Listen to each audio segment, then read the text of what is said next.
Setelah orang ketiga bernama Li Chen muncul, kedua orang yang awalnya berseberangan akhirnya sepakat untuk bergabung. Lagi pula, tidak seorang pun yang tahu situasi Raja Kupu-Kupu, jadi tidak mudah membunuh binatang luar angkasa yang kritis. Li Chen kemudian mengeluarkan sebuah shuttlecock panjang dan berkata, "Kalian semua harus tahu bahwa tidak seorang pun dari kita dapat mendekati kupu-kupu domain sunyi ini, jadi kita dapat memasukkan kekuatan ke dalam shuttlecock ilahi Sui-Sui milikku. Belum lagi membunuhnya, ada kemungkinan aku dapat melukainya dengan serius." Chen Hao tanpa basa-basi mempersembahkan harta seni bela dirinya yang paling berharga. Tentu saja, mereka semua memiliki tujuan yang sama. Jadi tidak ada ruginya. Jangan khawatir semuanya, kita semua di sini untuk emas waktu dan ruang, dan kita tidak memiliki kebencian yang mendalam. Tidak ada konspirasi, yakinlah. Setelah kata-kata itu diucapkan, Lin Ze dan Han Lincuan tidak punya waktu untuk ragu-ragu. Ada lebih dari selusin orang di sini, semuanya menyerang bersama-sama, menuangkan kekuatan mereka ke dalam pesawat ulang-alik penghancur dewa. Tiba-tiba, pesawat ulang-alik dewa hancur milik Li Chen mengembang, dengan lapisan-lapisan cahaya berputar di sekitarnya, dan lebih banyak lagi pesawat ulang-alik dewa hancur yang kecil bermunculan. Dan dengan penambahan daya yang terus-menerus, jumlah pesawat ulang-alik kecil yang dihancurkan pun meningkat. Dari ratusan menjadi ribuan, dan kemudian menjadi puluhan ribu, semakin banyak orang yang menambahkan bahan bakar ke dalam api. Kecuali 3 dewa abadi tingkat ketiga, anggota tim yang tersisa semuanya kuat, setidaknya mereka semua berada di tingkat dewa abadi. Jika mereka bertindak bersama-sama, kekuatannya akan menakjubkan.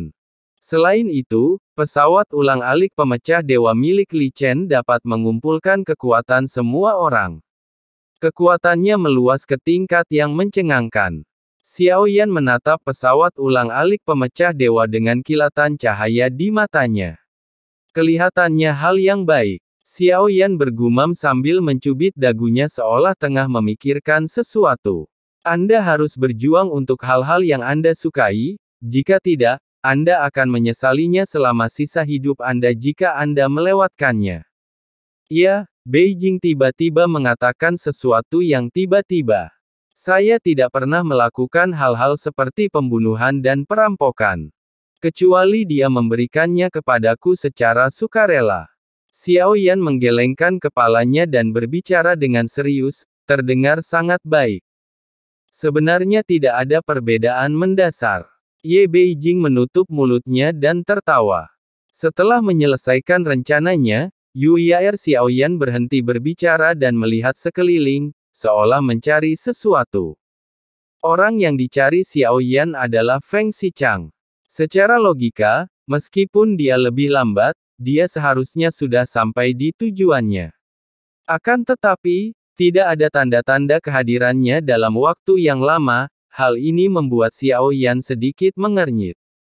Orang ini kelihatannya licik dan pengecut, tetapi sesungguhnya tidak ada seorang pun yang tahu jebakan mengerikan macam apa yang telah ia pasang. Xiao Yan yang saat itu tengah menyaksikan pertempuran, mengeluarkan dharma dari lengan bajunya. Itu jauh lebih tenang daripada mata anjing itu, dan tampaknya dia bisa menyelesaikan formasi apapun yang dia buat selama Xiao Yan memikirkannya. Xiao Yan berencana untuk mendirikan formasi pembunuhan yang besar. Lokasinya tidak penting, tetapi dia perlu membuat beberapa pengaturan terlebih dahulu. Tidak apa-apa jika tidak digunakan. Tetapi seandainya Feng Xichang benar-benar melakukan penyergapan, itu akan membutuhkan sedikit persiapan. Tentu saja, hanya satu formasi pembunuh saja tidaklah cukup.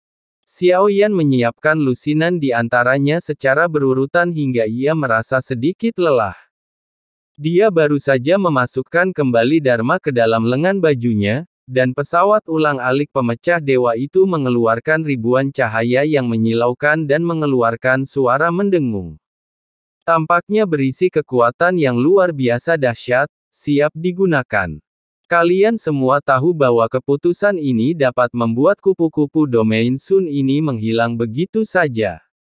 Li Chen tampak penuh percaya diri, menyatukan kekuatan semua orang, dan senyum lebar muncul di wajahnya. Saya melihat dia mengulurkan lengannya, lalu berteriak keras. Pesawat ulang-alik penghancur dewa berubah wujud menjadi cahaya yang amat tajam, melesat maju dengan kekuatan yang mengerikan, seakan-akan ruang angkasa pun akan runtuh, dan ledakan sonik itu bahkan makin memekakkan telinga.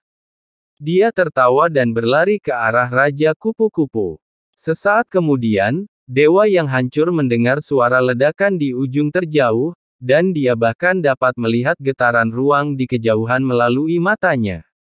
Saya tidak tahu apakah itu benar-benar mengenai Raja Kupu-Kupu. Saya hanya mendengar suara frekuensi rendah yang tajam. Kemudian, ruang di kejauhan mulai runtuh seperti bangunan yang hancur karena gempa bumi. Penyebarannya cepat sekali dengan kecepatan yang luar biasa, tapi Kai Yan sudah siap. Jilei segera melancarkan pukulannya, dan kecepatan pukulannya cepat mundur. Adapun 3 tim lainnya, mereka tidak seberuntung itu. Mereka tidak menyangka keruntuhan ruang angkasa akan terjadi begitu cepat, sehingga hampir tidak ada waktu untuk melarikan diri. Ribuan kaki ruang angkasa runtuh, dan hanya dalam waktu setengah tarikan napas, ruang yang runtuh itu menelan semua sosok orang. Seolah-olah mereka ditelan oleh binatang raksasa lalu dimuntahkan semuanya. Tanpa terkecuali, mereka semua terluka parah, darah muncrat dari mulut mereka. Li Chen mengabaikan luka serius itu. Dia segera bergerak dan menyerbu ke depan. Lin Ze dan Han Lincuan memiliki penampilan yang rumit dan tidak bertindak gegabah. Setelah terbiasa dengan situasinya, Li Chen muncul di ujung terjauh, dan dia tidak dipindahkan kembali ke posisi semula. Ayo cepat semuanya! Li Chen berteriak keras. Setelah menelan beberapa pil, Lin Ze dan Han Lincuan segera maju untuk menyelidiki. Tak perlu dikatakan, Li Chen tahu bahwa mereka tidak terhalang di tempat, yang berarti Raja Kupu-Kupu telah pergi atau tidak. Atau mereka benar-benar memukulinya dengan serius.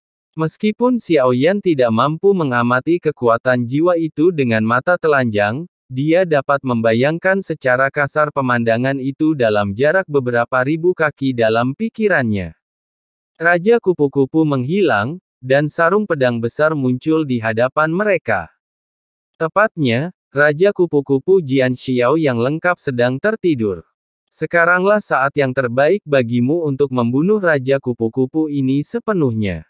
Semua orang mengangguk ketika mendengar ini, dan kemudian mereka semua menggunakan metode mereka sendiri untuk menyerang cangkang kepompong besar itu. Suara gemuruh, bunyi berderak dan bunyi pecah terdengar hampir bersamaan. Cairan biru tiba-tiba mengalir keluar dari Jian Xiao.